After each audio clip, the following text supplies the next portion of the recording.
Hi everyone, welcome back to my channel. This is Emily, and if this is your first time, I really appreciate you guys clicking on my link.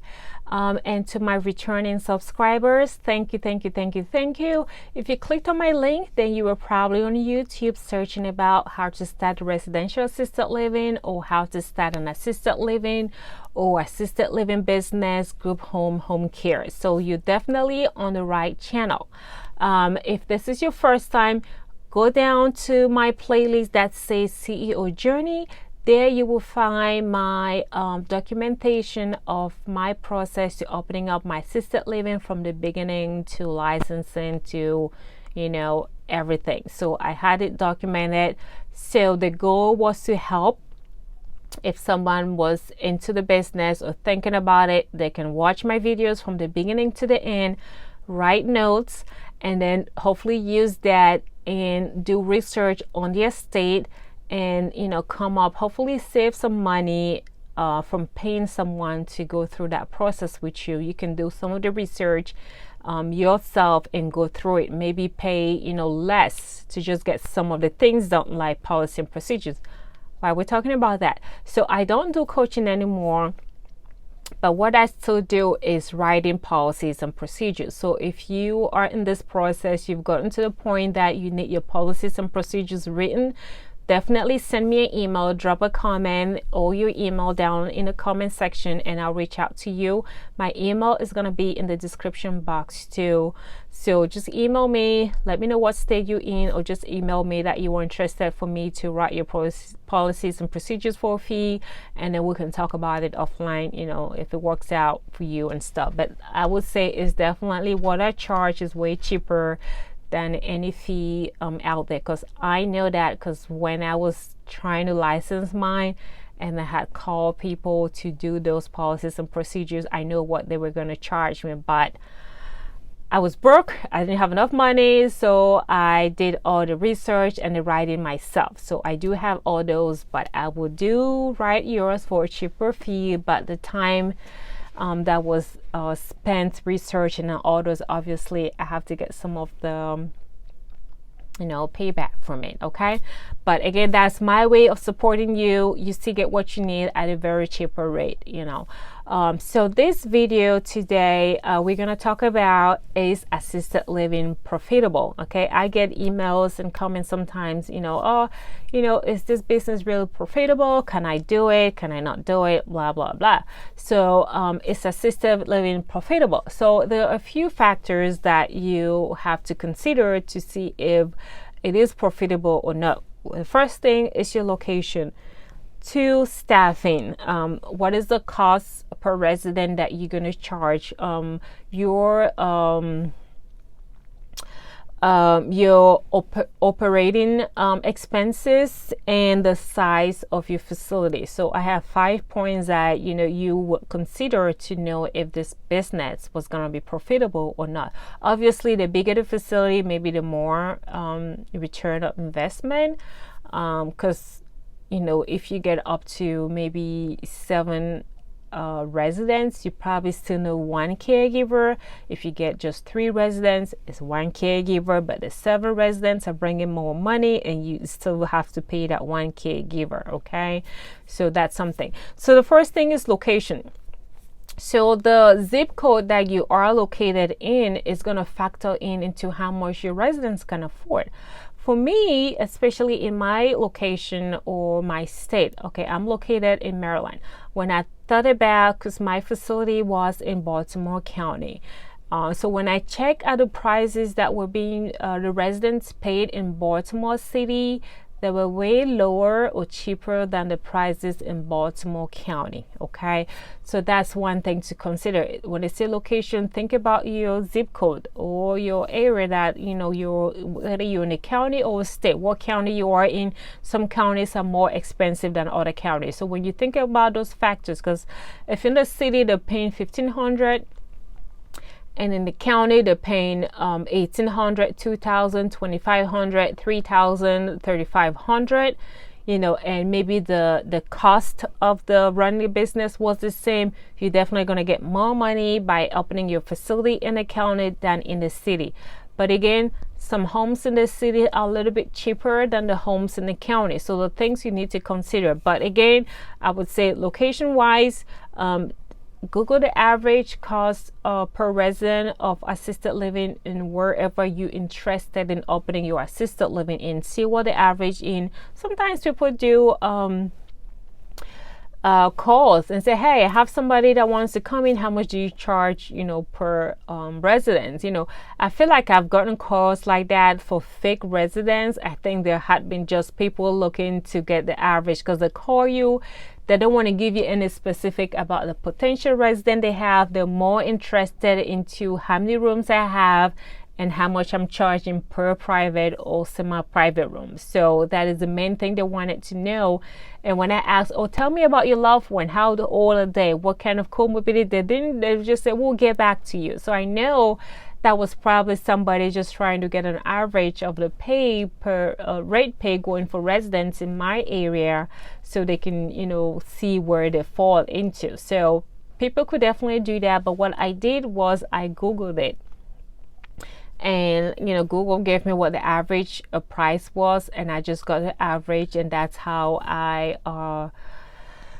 set up my rates. Again, when you set up your rate, it's not set in stone.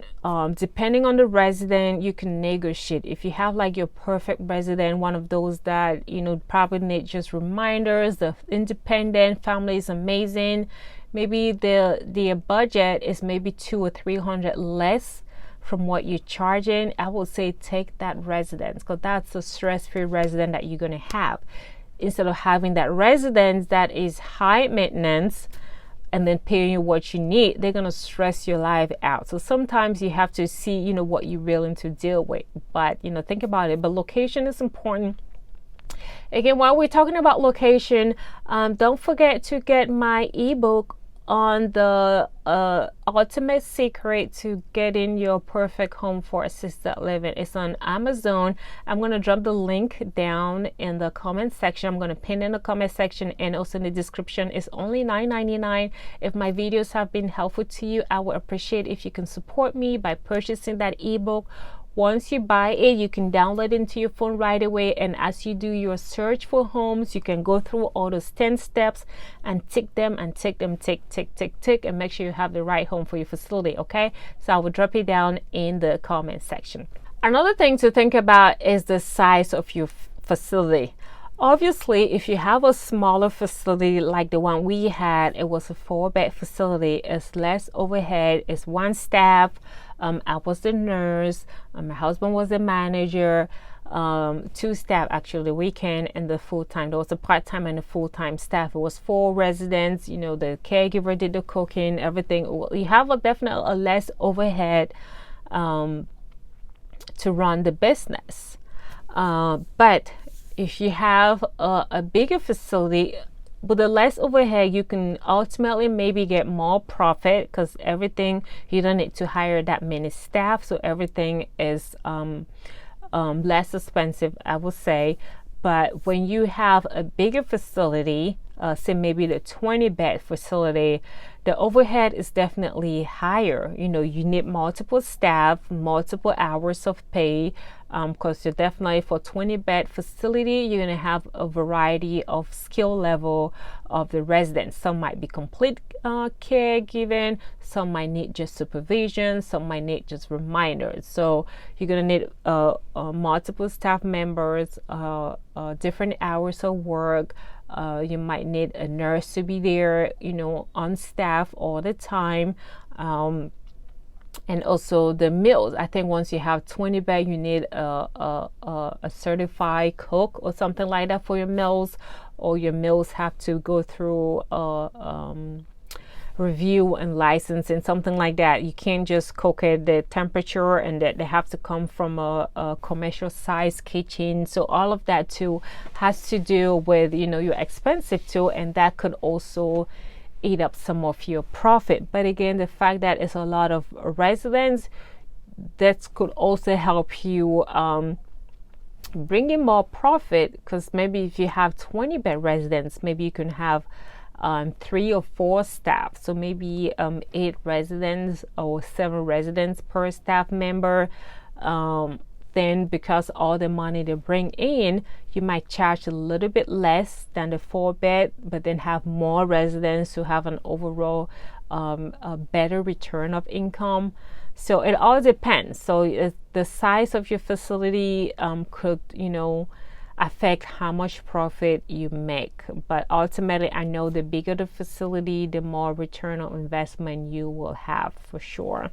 The other thing is the occupancy rate of your facility. Obviously, if you have a 10-bed facility and you only have 4 residents in it, the other 6 beds are empty, that is a loss. Okay, so the more residents you have or occupied beds you have, the more profits you're gonna have, because either way you're already paying the staff, you're already paying the caregiver, you're already paying the med tech if they're different from the caregiver, you're already paying the nurse, you're already paying the manager if you were not the nurse or if you were not the manager. So whether you have 1 bed or 2 bed or 10, the cost of paying the staff is still the same.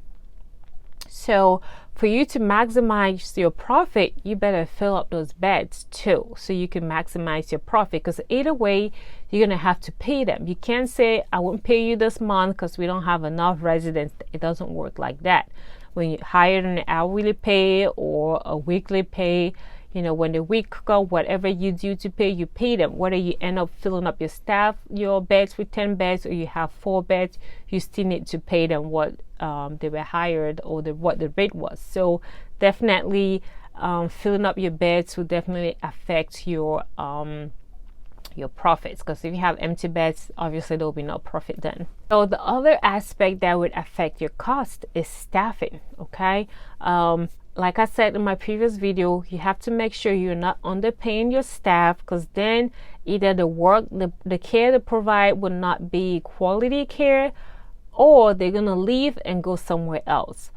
The other thing is you don't want to overpay them either, because then you'll be losing your profit, and the care might or might not still be quality care. So make sure you get an average of pay. When you interview a few staff, see what their expected pay is, call other facilities, see what the average pay is, check on Indeed.com, see what the average pay is. That way you can have an average. And also what I would say is see how much it would cost for you to run your facility, because one thing we did, so I checked the maintenance, the mortgage, utilities,